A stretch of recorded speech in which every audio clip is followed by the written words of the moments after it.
Loué soit Jésus-Christ et avant avec Marie.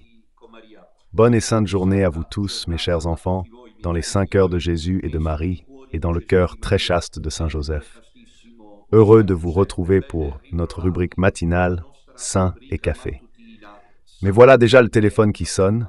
Je viens à peine de commencer. Ils se seront trompés. Je viens juste de commencer. Voilà, chers amis.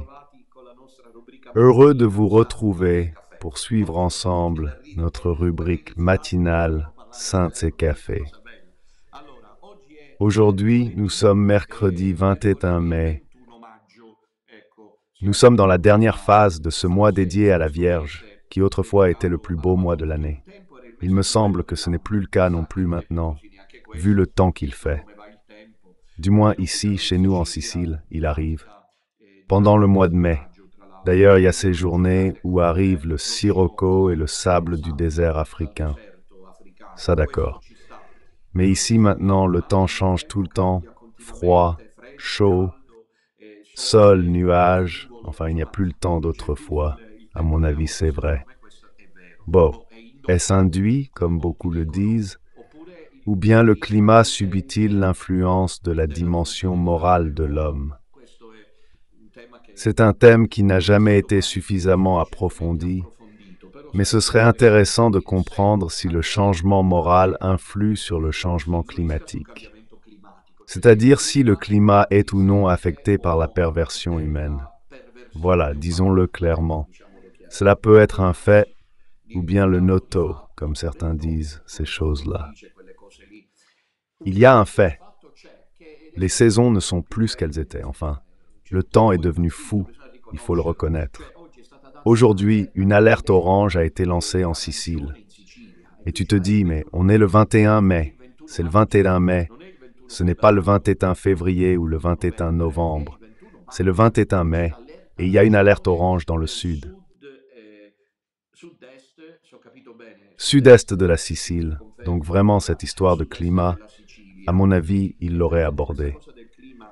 Quoi qu'il en soit, ce mois-ci est dédié à la Vierge Marie.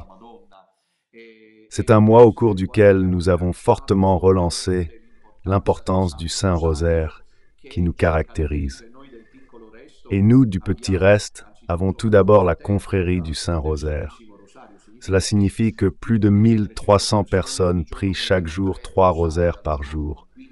Donc c'est vraiment une armée de priants du rosaire. Et cela est d'un grand réconfort. C'est probablement l'œuvre la plus belle. Et puis il y a les pionniers du rosaire. Mais je dirais que tout le peuple du Petit Reste catholique est un peuple qui tient le chapelet en main. Parce que même la tenir en main donne de la force. Cela soutient. Il reste 39 jours avant l'événement de Monza. Nous travaillons assidûment avec les collaborateurs pour permettre que tout se déroule de la meilleure manière possible, que tout se réalise avec des services de sécurité suffisants, des techniciens qui puissent favoriser chacun d'entre vous. Et comme ces derniers jours, j'ai lancé des appels au Calabrais, en même temps dans différentes émissions, puis au Pouilly, au Sardes, aujourd'hui, en ce 21 mai, je voudrais adresser un appel très fort à mes chers enfants de Rome, aux Romains. Ne manquez pas ce rendez-vous. Venez tous, prenez le train si vous le pouvez. Comme vous pouvez vous organiser, venez au rassemblement de Monza. La présence romaine est fondamentale. Autrefois, les évêques de Rome, pendant 1000 ans, étaient choisis par les fidèles. Le pape, pendant environ 1000 ans, plus ou moins 1000, a été choisi par le peuple de Rome. Donc les Romains ont une tradition très importante à ce sujet. Maintenant, ce n'est plus le cas, parce que tout est devenu une affaire de conclave. Mais il est important que les Romains soient à Monza. Donc, chers fidèles du Petit Reste, et vous, Romains, ne manquez surtout pas ce rendez-vous. À ce rendez-vous, la Vierge vous attend. Organisez-vous à l'avance, sans tarder. On m'a dit qu'un quart avait été prévu, mais ensuite ce quart, disons, n'a finalement plus été nécessaire. Parce qu'en fait, c'est trop exigeant de le faire avec le meilleur à 3. Enfin, Rome, Milan, c'est la ligne la mieux desservie d'Italie. Rome et Milan, et nous avons fait l'Italie. Et donc il y a les flèches rouges, bleues, jaunes, noires, je ne sais pas de quelle couleur elles sont. qui font sans cesse ce trajet d'ailleurs, certains même sans arrêt. Et donc apparemment en 3 heures et demie, si je ne me trompe pas, en environ 3 heures et demie depuis Rome en train, depuis Rome centrale, Rome Termini jusqu'à Milan centrale, et pratiquement en presque environ 4 heures, moins de 4 heures, tu es à Milan. Donc je vous en prie, c'est très important que vous soyez là. Il reste 39 jours. Commençons à organiser notre cœur, à préparer notre cœur avec beaucoup de prières. J'aime que lorsque nous prions les chapelets ensemble, il y ait des fidèles qui disent qu'ils veulent prier. Pour le rassemblement de Milan, en réalité c'est l'événement de Monza. Soyons attentifs à bien identifier le lieu où se tiendra la rencontre. Hier soir, il y a eu la catéchèse sur l'évangile de Jean. Je suis très content de l'avoir enregistré. Et après la pause, liée à la mort de Bergoglio et à l'élection de son successeur dans la fausse église, ainsi nous revenons à la parole du Seigneur. Hier soir, le titre était « Je t'ai vu sous le figuier ». Je remercie tous ceux d'entre vous qui m'avaient adressé vos félicitations pour la catéchèse d'hier soir. Vous trouverez tout dans mon livre « L'Aigle et le Soleil », le premier volume, le voici, qui est paru et toujours disponible, en appelant le secrétariat de Radio Dominutella Nostra. La catéchèse d'hier soir est disponible sur la page d'accueil et dans la playlist de la chaîne YouTube de Radio Domina Nostra, où je vous invite à vous abonner. Et ce soir, aujourd'hui qui est mercredi, à 21 heures, Don Ramon revient avec sa rubrique sur la liturgie à 21 heures. Le voilà. À 21 heures sur la chaîne YouTube, il y aura Don Ramon avec la catéchèse sur le thème liturgique. Partagez, partagez, partagez. Je vous recommande d'aider toujours le projet. Il passe dans la description à chaque fois. Comme vous le savez, le compte courant bancaire, le compte courant postal, la PayPal, de quelque manière que vous puissiez aider, parce que l'événement non de Monza nécessite un investissement non négligeable. Nous faisons confiance à la Vierge Marie, nous savons que c'est elle qui nous guide. Et ainsi, avec cette certitude, nous avançons dans la préparation si intense de cet événement qui nous verra tous réunis, rassemblés à Monza. Rassemblés à Monza, comme ceux qui, jusqu'à preuve du contraire, quoi qu'en disent tous ceux qui sont contre nous, nous sommes ceux qui ont ouvertement conservé la foi apostolique. Ce matin, j'ai écouté, en préparant cette émission dont nous allons maintenant parler, et dont je vais vous montrer le titre dans un instant, j'ai écouté un entretien entre Athanasio Schneider et le professeur Giovanni Zenon sont présents sur sa chaîne. Cette fois, je ne suis plus déconcerté ni en colère. La sainte colère se transforme désormais en douleur, résignée. Essayez d'écouter ce qu'ils sont capables de dire. Ce que Schneider est capable de dire, c'est une hypocrisie tranchée en tranches. Chacun essaie de rallier le pape Léon à sa cause. C'est ça la vérité. Moi, je me demande comment Schneider et Hollerich peuvent être satisfaits du pape Léon. Vous pouvez me l'expliquer? Moi, je ne peux pas l'expliquer. Comment il est possible que le Rinasciarmi, qui est un cardinal polonais hyper bergoglien et qui a été nommé par Bergoglio, ait dit que Léon XIV est le pape François qui poursuit l'œuvre. Et en même temps, il y a le cardinal Sarah qui a été choisi par Léon pour le représenter.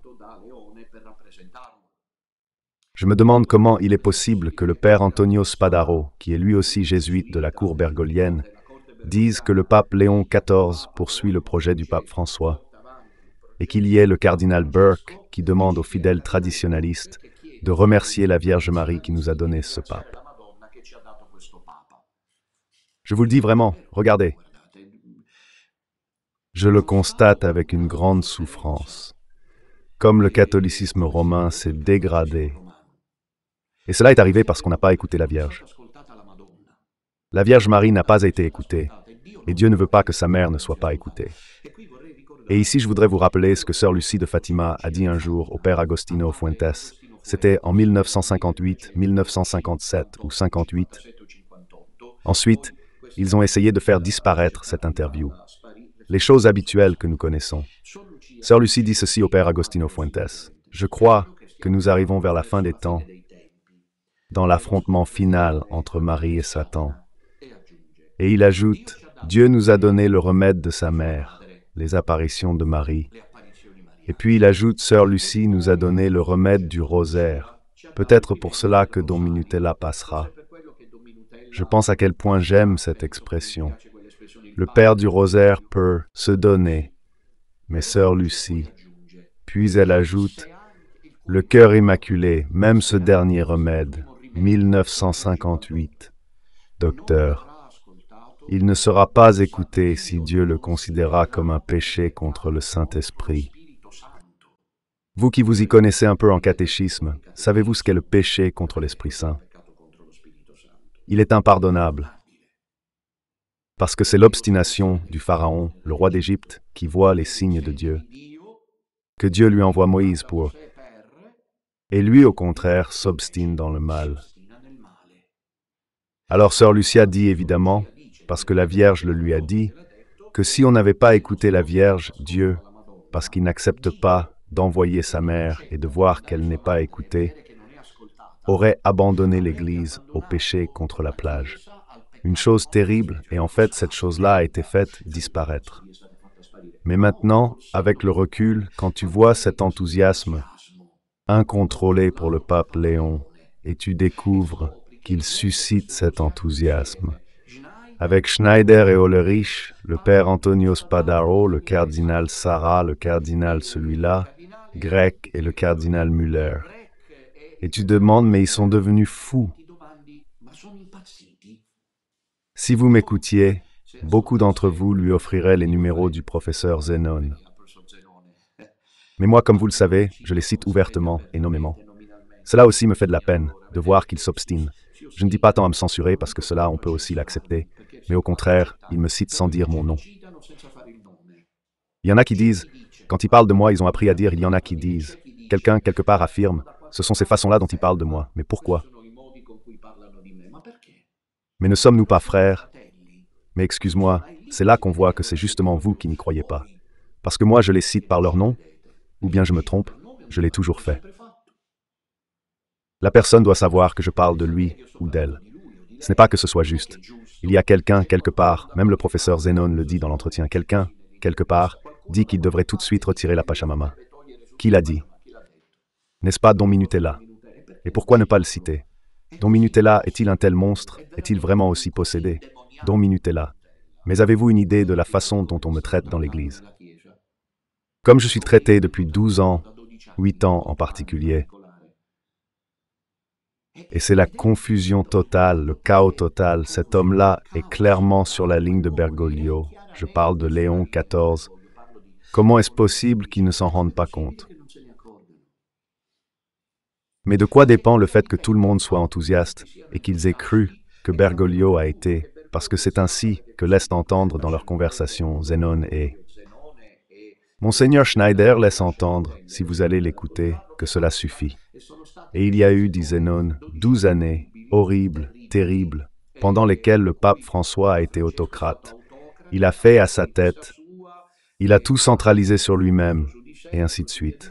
Maintenant, enfin, il y a le pape Léon.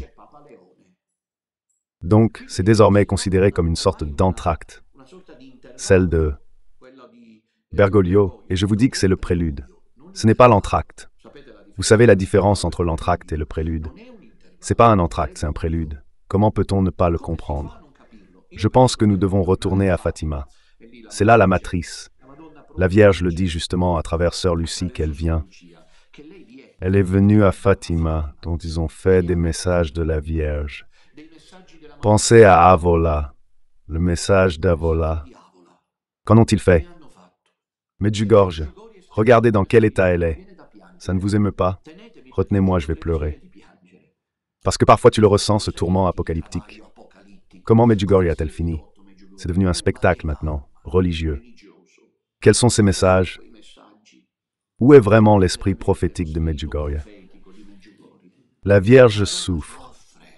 Qui ressent cette souffrance de la mère, dont le cœur saigne en voyant les catholiques romains qui ont trahi le Seigneur? Je vous rappelle que jusqu'à preuve du contraire, dans les jardins du Vatican, un arbre de Pachamama a été planté dans l'indifférence totale. l'évangile a été contourné et plus personne n'y va. Oui, c'est un intervalle.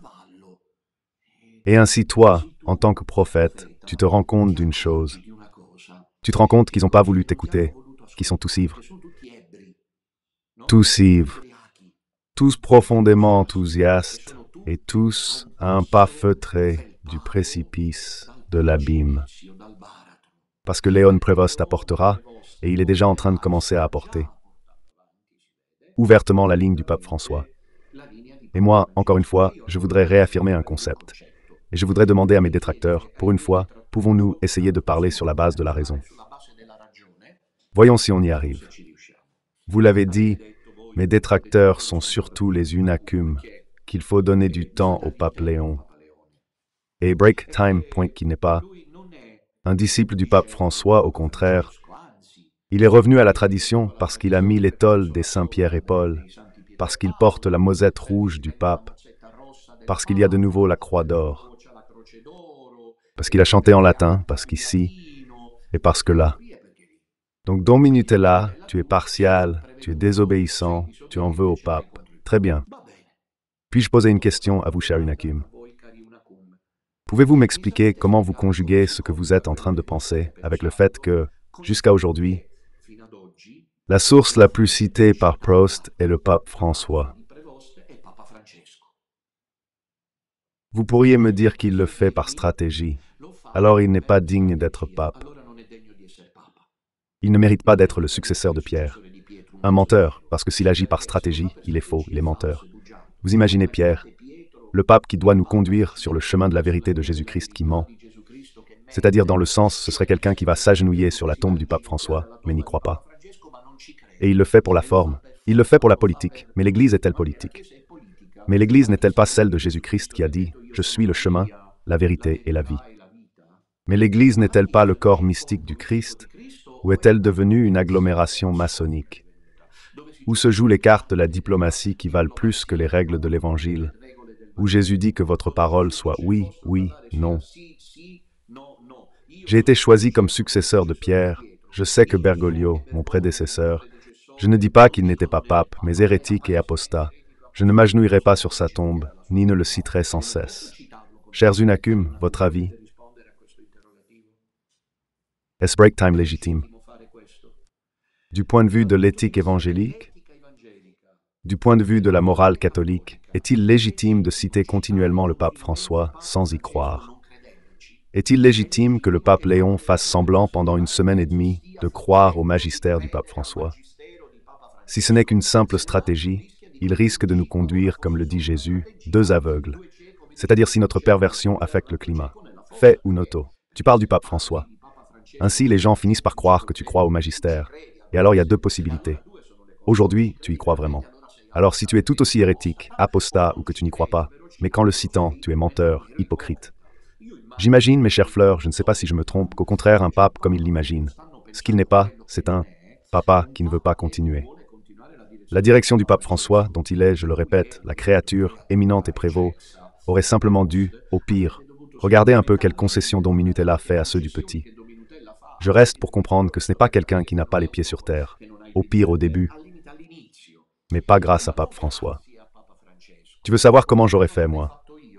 Supposons que j'ai été élu pape et que je n'ai pas été convaincu par Bergoglio, mais que je n'aurais pas pu le dire tout de suite ouvertement jusqu'au bout. Eh bien moi, j'aurais fait comme ça. Sois loué Jésus-Christ. Après mon prédécesseur, nous allons droit sur le chemin de l'Évangile et de la sainte tradition catholique. Ai-je offensé quelqu'un en tant que pape? Ai-je offensé mon prédécesseur en tant que pape? Il me semble que cela aurait été la chose la plus évidente à faire, mais au lieu de cela, l'attaque de ce genre, écoutez bien les paroles de Provost sur Bergoglio. Ils sont tous devenus fous. Merci au pape François. C'est vraiment la première chose qui ressort. Merci au pape François. La seconde. Je fais mienne sa bénédiction et je vous la donne. Allez lire, je n'invente rien. Donc la première bénédiction du pape Léon, en réalité, il reprend la dernière bénédiction du pape François. Chez moi, où j'ai encore un peu d'intelligence, ça s'appelle continuité. Sicile Sud-Est, climat. Il l'aurait évoqué, ce mois-ci consacré à la Vierge Marie. Quand il est mort, nous nous sommes tous sentis comme des brebis sans berger. Comment? Sans le pape François, nous nous sommes sentis. Et encore les Unacum croient qu'il prend une autre direction par rapport au pape François. Et puis, comme je le disais hier dans la catéchèse, lundi, Provost est allé rencontrer les représentants des autres religions. Et il a dit que l'un des engagements les plus forts du pape François, c'était celui d'œuvrer pour le dialogue interreligieux. Et alors là naît la confusion la plus totale, parce que certains, comme je le disais hier, ont dit, mais aussi Benoît XVI et Jean-Paul II ont dit qu'il y a le dialogue interreligieux, même le Concile Vatican II, bien sûr, mais c'est là que Dominut est là. Puis il dit, mais qui diable me le fait faire quand il n'y a pas de volonté? C'est vrai que le concile avec notre époque, et puis Jean-Paul II et Benoît XVI, par des paroles et des gestes, ils ont encouragé le dialogue avec les autres religions. Mais je mets au défi n'importe lequel de ces malheureux de trouver une seule syllabe dans laquelle le concile, Jean-Paul II et Benoît XVI, ait dit que les religions sont toutes égales, que Dieu ait voulu la diversité des religions. Parce que sinon, je serais le premier à dire non. Alors vous avez raison, vous comprenez? Parce que je suis très honnête avec ma conscience. Je ne pourrais plus regarder Jean-Paul II en face si jamais il s'avérait qu'il ait dit quelque part que les religions sont égales et que Dieu veut la diversité. Regardez, ce sont là deux affirmations extrêmement graves. Pourquoi sont-elles graves? Parce que si tu prends la Bible en main, tu ne peux pas dire que les religions sont égales.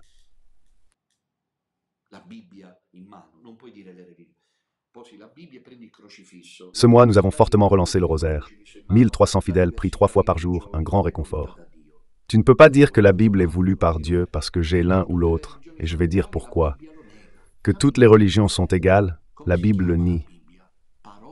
Et la Bible, qu'est-ce que c'est? Comment s'appelle la Bible? Parole. Bergoglio l'a démenti, mais pas Wojtyla, et pas non plus Ratzinger. Et puis, mets le crucifix dans la main, Jésus-Christ est le seul sauveur. Donc quand tu affirmes que la diversité des religions est voulue par Dieu, tu blasphèmes, c'est de l'apostasie. Alors quand tu vois qu'il y a beaucoup de malhonnêteté, qu'il y a de la corruption, il y a une altération des consciences, vraiment. C'est-à-dire, le milieu est pourri, vraiment pourri. Parce que ceux qui me critiquent quand ils disent « mais tais-toi », même Benoît XVI et Wojtyła ont fait cela. Ils savent que ce n'est pas vrai, parce que le Concile a promu le dialogue avec les religions, parce qu'il a promu le dialogue avec les religions. Nous ne devons pas dialoguer avec les musulmans. Non, mais les saluer, mais châter comme s'ils étaient cool. Et c'est ça que Jésus-Christ enseigne dans l'Évangile. Donc le dialogue, au sens de respect, de courtoisie, voire de disponibilité, est fondamental. Mais passer du dialogue au fait de dire aux musulmans, voilà, bonjour, comment vas-tu, Mohamed? Bonjour, comment vas-tu, Mohamed? Que Dieu te bénisse, que ton Dieu t'assiste, et je connais ces choses-là. C'est quelque chose que même ton Dieu ne t'assiste pas, on peut le dire. Bon, au pire, Dieu t'assiste. Mais de là à dire merci, ta religion vaut autant que la mienne. C'est de l'apostasie. Vous comprenez que la transition est imperceptible. Nous avons donc Léon XIV qui maintenant va dans cette direction. Parce qu'il l'a dit avant-hier, voilà le titre « Synodalité », le mot magique de la fausse Église. Et d'un autre côté, nous avons les traditionalistes qui, eux, disent « Eh bien, il le fait Léon parce qu'ils l'ont fait aussi. » Benoît XVI et Jean-Paul II. Enfin, tu restes interdit, parce que ce n'est vrai ni pour l'un ni pour l'autre. C'est-à-dire, c'est pas vrai que Léon XIV peut tranquillement s'engager sur la voie du syncrétisme religieux. Et ce n'est pas vrai non plus que cela a été fait avant lui. Donc, comme Benoît XIV, vous voyez, la situation est tragique. C'est comme si les gens avaient été bandés les yeux, drogués. Il y a comme une drogue qui circule dans les consciences. Si vous écoutez Monseigneur Schneider, il va même jusqu'à dire merci parce que ce pape va récupérer la tradition et nous espérons que peut-être c'est une façon de l'amener de leur côté. Mais ce n'est plus l'Église catholique. Cela ressemble à un parlement. Où sont-ils? 5 étoiles, le Parti démocrate, Forza Italia et Frères d'Italie. Et alors, c'est plus l'Église catholique. Où est la fraternité? Vous vous êtes trompé. Pendant 8 ans, j'ai dit que Bergoglio n'était pas le pape et qu'il avait causé des dégâts. Maintenant qu'il n'est plus là, qu'il cesse de dire qu'il ne fallait pas être là. Au contraire, ils sont combatifs. Il semble que le problème, ce soit moi, plus ce qui se passe à Rome. Et c'est typique cette chose ici, parce que la Vierge n'a pas été écoutée. La Vierge Marie n'a pas été écoutée, elle est venue. Lors de nombreuses apparitions, la Vierge Marie et le Seigneur ont envoyé des prophéties dans lesquelles on a dit ouvertement ce qui a été dit. Hier à la messe avec les fidèles présents, je citais Don Stefano Gombi. Non, dans ses messages. La Vierge parle ouvertement de ce processus de dissolution de l'identité catholique et de l'avènement de l'apostasie. Ce n'est pas inventé, cela a été dit par la Vierge. Don Stefano Gombi est reconnu comme authentique par beaucoup par ses cercles Unacum. Les cercles Unacum ont un énorme, ils flattent Don Stefano Gombi. Pourquoi ignore-t-il que c'est la Vierge qui l'a dit? Si c'est pas maintenant, quand alors? Qu'attendent-ils? Le rosaire a été ravivé ce mois. 1300 priants récitent 3 chapelets, grand réconfort. Et la Vierge Marie n'a pas été écoutée. Le 3e secret de Fatima est resté là, sur le moment, enveloppé dans le nuage dense de l'inconsistance, de l'irrélevance, je dirais. Dans ce 3e secret de Fatima, ils ont essayé de tout faire, même la consécration de la Russie. Comme tu sais, la consécration de la Russie, elle n'a pas été réalisée comme la Vierge l'avait demandé. Donc la situation est celle-ci, et le mot magique demeure. Et c'est là que je ne comprends pas cette rigueur à mon égard, comme si j'inventais tout cela, je l'ai dit hier. Je lance de nouveau un appel, soyez plus prudents mes chers ennemis, au moins à ce stade, parce que je cite votre pape Léon, je ne dis pas des choses de moi, je le cite lui, pas moi. Donc c'est avec lui que vous devez traiter, c'est avec lui que vous devez résoudre le problème, pas avec moi. Merci. Parce que si je ne me trompe pas, Léon XIV a dit au début, dès le tout début, nous voulons qui?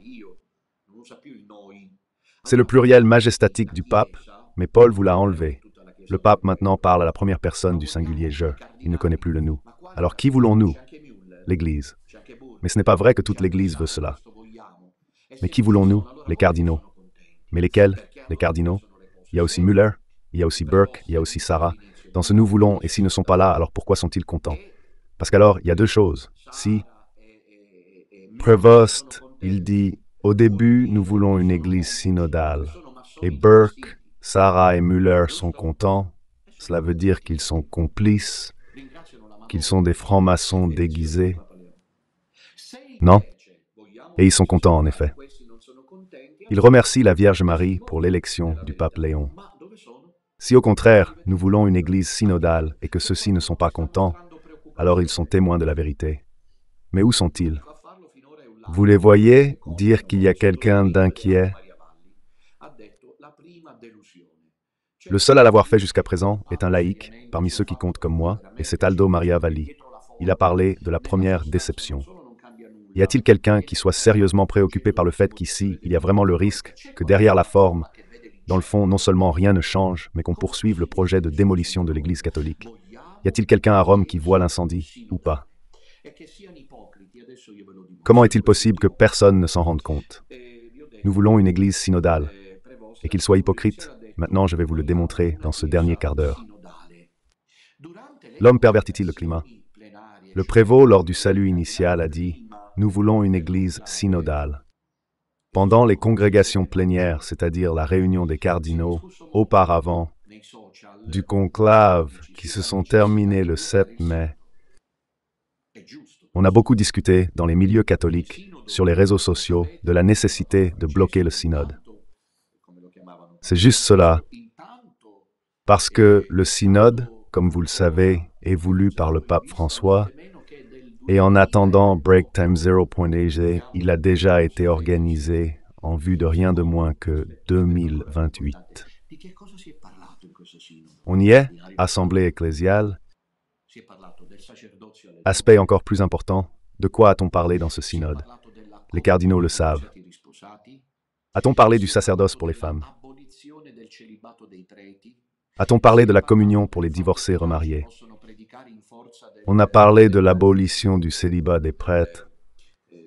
On a parlé du fait que les laïcs peuvent prêcher en vertu du sacerdoce baptismal, qu'ils peuvent prêcher la parole de Dieu à la messe et d'autres nouveautés. Toutes ces nouveautés ont été contestées par ceux qui aujourd'hui se réjouissent du pape Léon, qui cependant a dit « Nous voulons aussi de la connexion ». Je me suis trompé dans ce que je dis. Mais est-ce que c'est nous, les fous, qui utilisons la raison, ou ce sont les autres? Donc ils sont contents d'un pape qui annonce que l'on continuera sur cette voie. On pourrait dire, ils se sont mis d'accord pour que cela n'arrive pas, c'est-à-dire que le synode devra continuer, mais plus sous la direction de Bergoglio. Deux choses, je dois dire à ce sujet. La première, mais l'Église n'est tout de même pas une loge faite de querelles. Moi, Dom Nutella et toi, Vito, nous avons le droit. Et eux, ils ont le devoir de nous dire s'ils se sont mis d'accord. Nous devons le savoir. Nous ne sommes pas des chrétiens de seconde zone. Pourquoi ne nous rassure-t-il pas? C'est-à-dire que, lorsque le pape Prévost dit « Nous voulons une église synodale », il n'entend plus celle de Bergoglio. Nous avons le droit de le savoir. Ce n'est pas juste qu'ils nous tiennent en haleine, s'ils le savent. Ils se sont mis d'accord en conclave pour dire le synode devra continuer, mais plus sous la direction voulue par François, mais pas non plus celle de Léon. La vérité, c'est que moi je ne crois pas à cet accord sous la table et que je dis que s'il y en a eu un, il ne sera pas appliqué. C'est une manœuvre, comme ils l'ont fait au conclave de 2013, pour se moquer des cardinaux qui n'avaient pas compris la mafia de Saint-Paul. Et je vous rappelle que la mafia de Saint-Paul, incroyable de lire aujourd'hui, ces jours-ci, le cardinal Danels, parce que la mafia de Saint-Paul prévoyait le mot abra, cadabra magique. Quel est le mot magique? Synodalité. Maintenant, je voudrais vous dire que ces initiatives, l'Église en Allemagne, peu de gens le savent à ce stade. Ici, les évêques allemands sont en train de les mener à bien. C'est-à-dire pendant qu'il y a Prévost. Le pape, les cardinaux allemands qui l'ont élu à part un seul sont en Allemagne en train d'appliquer pastoralement les recettes de la synodalité. Et on dit, ce n'est pas de la confusion, je m'excuse, ça c'est du bordel, ça c'est Babel. L'Église catholique est démantelée. Hier, j'ai trouvé une phrase de Saint Augustin, en travaillant sur le livre, qui dit ceci, « Aime l'Église ». C'est-à-dire non, c'est vraiment la plénitude de l'Esprit du Christ qui aime l'Église jusqu'au bout. Peut-être que cela nous concerne, aimer l'Église jusqu'au bout, en cette période où elle est occupée par la franc-maçonnerie. Et personne ne s'en rend compte. Plus personne ne s'en rend compte, ou bien ils ne veulent pas s'en rendre compte. Ils ne veulent pas l'admettre. Et la deuxième étape est la suivante, ou bien ils se sont mis d'accord.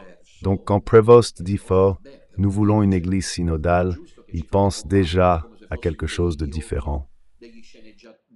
Eh bien, d'accord, mais dites-le nous. C'est pas juste de nous faire nous battre comme si nous étions des idiots, des figurants, alors que vous avez déjà pris l'initiative de ne pas appliquer ces choses-là. Donc vous devez nous le dire. Mais en attendant, il y a Ulrich qui, par exemple, a été choisi comme bras droit de Prévost. C'est le biface, le monstre à deux visages, tu comprends? Lisez la mythologie, Bergoglio était polyphème, un seul gros œil parce que c'est lui qui commandait. Le géant.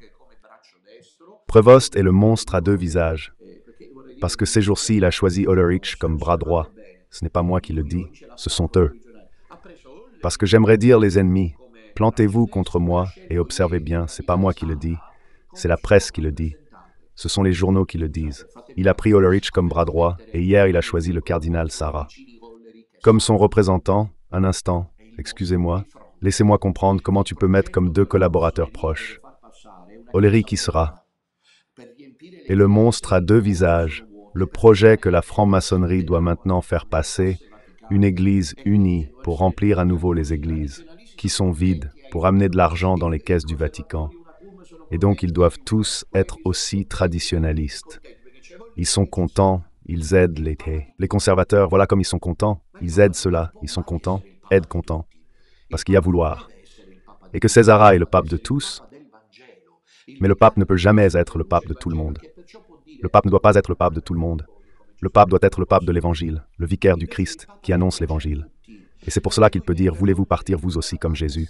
a-t-il dit aux Augustins. Au contraire, c'est le pape qui plaît à tout le monde, parce qu'il met Ulrich d'un côté et Sarah de l'autre, parce qu'il dit « Nous voulons une église synodale ». Mais à propos de cette chose, le premier passage pourrait être que « Putain, une église synodale, mais pas comme la voulait Bergoglio ». C'était pour la faire avancer. Pas obligé. Sisto? Disons que l'Institut, appelons-le ainsi, le caractère véritablement ecclésial du synode n'est pas dogmatique. Il n'est pas obligatoire pour un pape de faire le synode. Bien sûr, dans le passé, Wojtyła, Ratzinger, Montini le faisaient, mais on discutait de choses sacrées. Quand tu vois qu'on discute de donner le sacerdoce aux femmes, si tu es le pape sérieux de Jésus-Christ, tu le fermes. Oui. Os, ça suffit. Il ne faut pas parler de nous voulons une église synodale. Il n'a pas dit nous voulons suivre la voie de la synodalité. Mais est-ce que c'est seulement Don Minutella ainsi?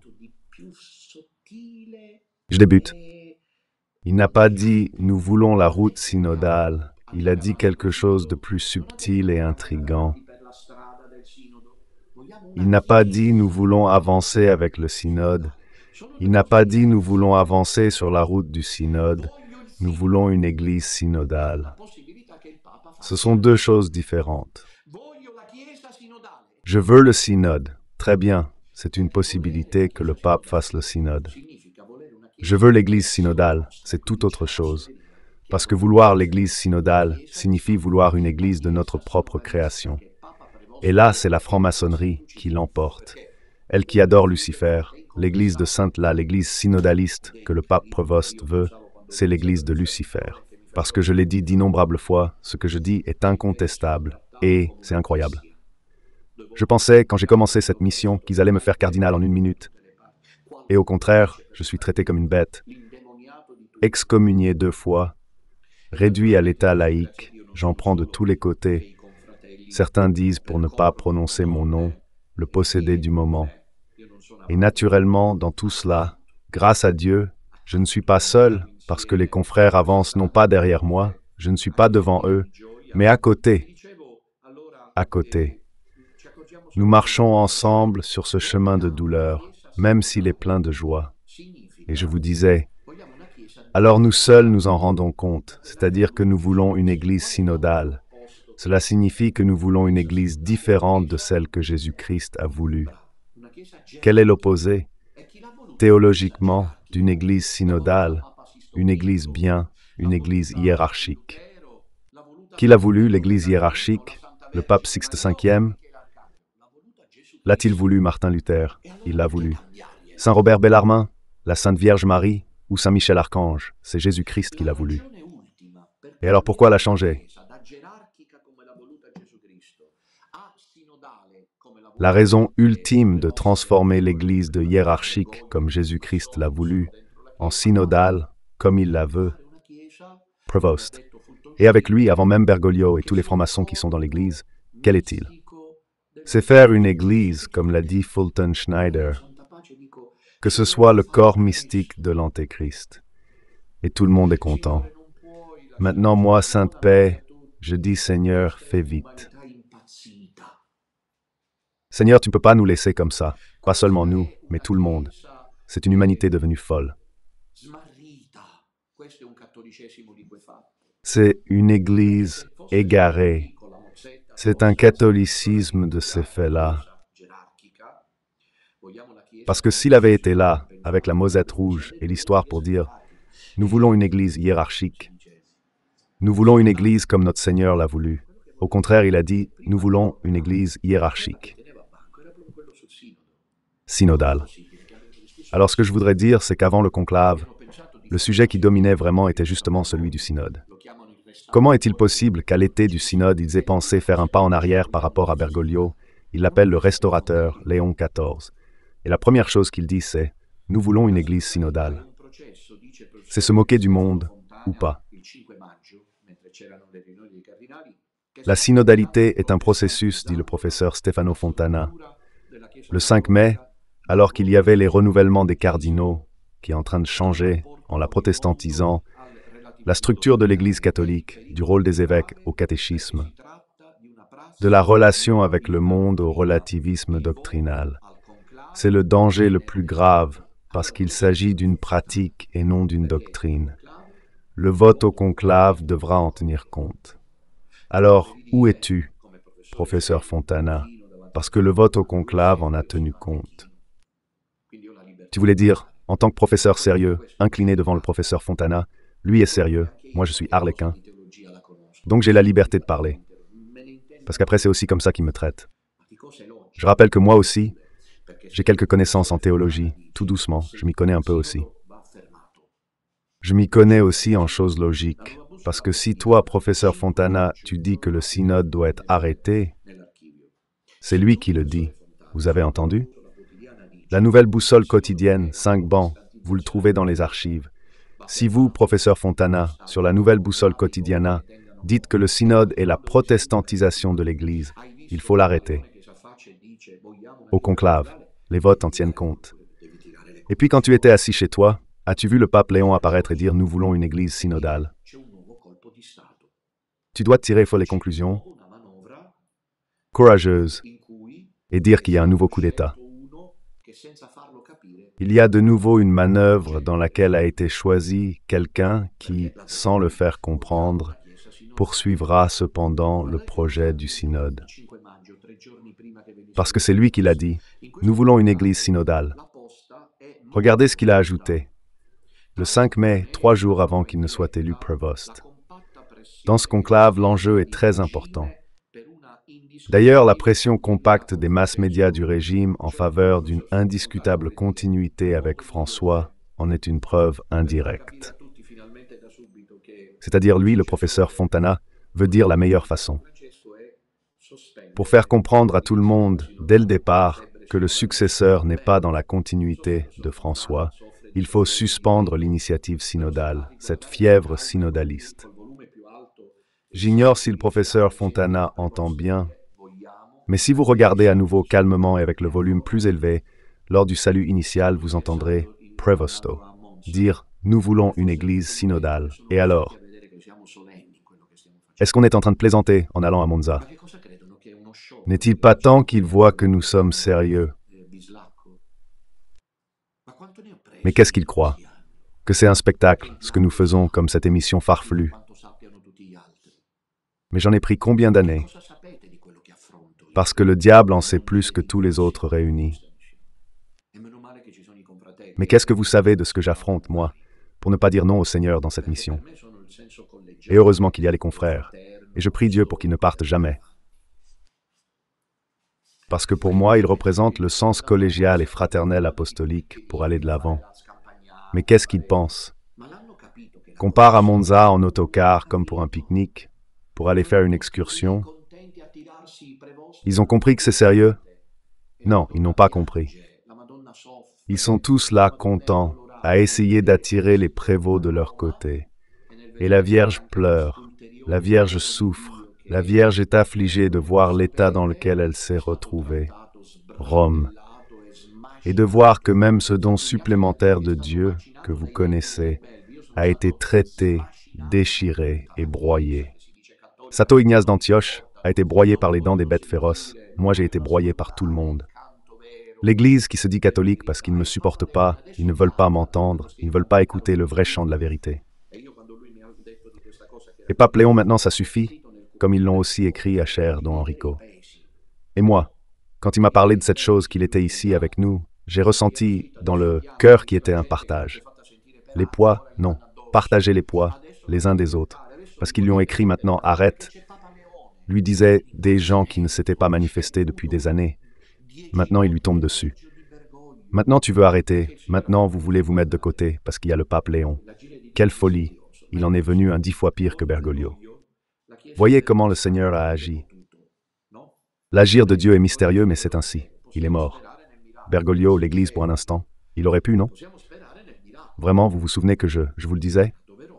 Nous pouvons espérer le miracle, j'étais sincère, moi. Espérons un miracle. C'était nécessaire. Si cela avait été l'exorcisme de Rome, sur Rome. 21 mai, alerte orange en Sicile. Mais quand cela ne s'est pas produit et qu'il a été choisi prévôt, il s'est accompli ce que Jésus dit dans l'Évangile. C'est-à-dire, lorsque le diable s'enfuit d'une personne, cette personne doit toujours veiller sereinement. Il ne faut pas qu'elle vive dans la peur, parce que le diable exploite la peur. Serein, tu t'es libéré, Dieu est avec toi. Les exorcistes insistent beaucoup sur les aspects psychologiques du sujet. Tu n'as plus le diable, c'est juste qu'il te taquine. Reste dans la grâce de Dieu. Tu dois prier parce que tu as eu la grâce de connaître le diable. Ce n'est pas une malchance, ce n'est pas un malheur, c'est une permission divine. Il y a des personnes qui doivent lutter plus directement avec le diable. C'est une grâce qui peut produire de la joie, parce que combien ressens-tu? La férocité de Sainte, 10 000 fois plus. Tu entends le chant des anges, l'amour de Dieu, tout l'amour du Seigneur qui t'enveloppe. Mais tu dois veiller parce que Jésus dit que si tu ne veilles pas, alors il vient avec 7 esprits pires que le premier. Voilà, à Rome. C'est ce qui s'est passé, Bergoglio est mort et l'Église a été libérée pendant quelques jours. Mais je l'ai vraiment ressenti, vous savez, que c'était une phase de suspension, parce que Dieu fait toujours appel à notre liberté. Et qui sait ce que la Vierge Marie aura fait, ce qu'elle n'aura pas fait, comme on dit, pour essayer de... Et pourtant il a été élu, Prévost, alors 7 esprits pires. Il y en a qui ne se sont pas rendus compte qu'avec Prévost, ça ira bien pire. Qui se débrouillent, nous à Monza, nous n'y allons pas pour jouer. C'est un moment solennel ici avec Prévost. C'est la fin de la spiritualité catholique. Et pour conclure, moi, en cette matinée ardente, je voudrais vous lire une intervention que j'ai trouvée très intéressante. Merci. De Strickland. Je prie pour lui, comme j'avais prié pour Schneider, qui a dit, vous vous souvenez, le pape doit annoncer Jésus-Christ, pas le synode. Mais si maintenant vous allez écouter ce qu'il a dit au professeur Zenon, il dit, mais combien de Schneider? Il y en a? En revanche, Monseigneur Strickland agit bien, à mon avis, et à un certain moment, écoutez ce qu'il dit. Laissez-moi, voilà. On dit que le monde a changé. Vous connaissez Strickland? Et donc, l'Église aussi doit changer, la loi morale doit évoluer, les commandements doivent s'assouplir, et la doctrine devenir plus pastorale, c'est-à-dire en un mot, c'est le synode. Mais on ne peut pas pousser un fil à plomb. On peut pousser contre lui, mais il ne bouge pas. On peut plier ou casser le mur, mais le fil reste. Et ici, écoutez maintenant, pensez à saint Athanase, Monseigneur Strickland. Et donc, il y a une sorte de processus inclusif qu'il avait dit, vous vous souvenez? Le cardinal Tafara, quand il était en train de mourir, il a dit « Il faut recommencer depuis le début. Il faut un saint Athanase qui, seul, sauve l'Église. » Écoutez maintenant, après plusieurs années, Monseigneur Strickland. Pensez à saint Athanase qui est resté ferme pendant l'hérésie arienne. Le monde entier semblait devenir fou en son temps. Évêques et empereurs, conciles et prêtres insistaient pour dire que Jésus était une créature, pas Dieu. Mais saint Athanase resta ferme. Il fut exilé 5 fois, traité de perturbateur de la paix, mais il ne renia jamais que le Christ est consubstantiel au Père, c'est-à-dire également Dieu. Il mesura la doctrine selon le standard du charpentier, non selon la pression impériale. Arius, un prêtre d'Alexandrie, enseignait que le Fils de Dieu avait été créé par le Père et qu'il n'était donc pas coéternel. En bref, les Ariens ne croyaient pas que Jésus-Christ fût Dieu. Athanase resta fidèle à la vérité immuable que le Christ est Dieu. Saint Jérôme écrivit plus tard: Le monde entier gémissait et s'étonnait de se découvrir arien. Mais Athanase savait qu'il devrait lutter. Il aurait pu éviter le conflit en assouplissant sa propre position. Intéressant ça. Comment dire la tentation du moment. Calme-toi, mais ça suffit. Je vous l'ai dit au début. Même tout bien considéré, voyons comment ça se passe. Monza, j'ai réglé une dette énorme. Je ne suis pas une machine. Jusqu'à présent, quels sont les résultats? 2000 personnes annoncent. Le Seigneur peut se servir de qui il veut, je vous rappelle Léon. Mais le scénario est vraiment tragique parce que les gens ne veulent pas de problème. Beaucoup de ceux qui étaient avec nous maintenant, qui ont pensé que maintenant je ne sais pas où ils peuvent aller à la messe. Et ils sont allés à la messe, c'est malheureux qu'ils sont. Ils ont tourné le dos à la vérité. Maintenant, ils sont dans les paroisses, ceux qui étaient avec les drapeaux à chanter avec nous. La vraie Église, ils assistent à la messe avec notre pape Léon, pas Bergoglio. Dominutella exagère. Moi, je suis retourné à la paroisse, je n'en pouvais plus. La suite de Jésus, voilà ce que propose le Seigneur.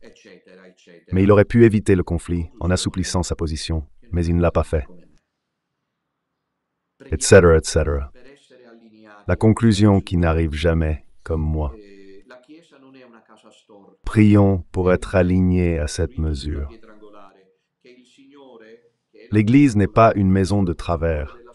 C'est un temple construit sur la pierre angulaire, que le Seigneur, qui est la pierre angulaire, le maître bâtisseur de son Église, vous accorde la grâce de rester ferme dans la vérité. Mais comment rester ferme dans la vérité si ensuite nous voyons comment cela se passe? Que tout le monde est incroyablement devenu fou à propos du pape Léon et ne se rend pas compte qu'il ne fait rien d'autre que poursuivre la ligne de son prédécesseur. En Allemagne, pendant ce temps. Peu de gens le savent. L'épiscopat allemand travaille encore en ce moment pour cela et ils disent qu'ils ne veulent pas être arrêtés.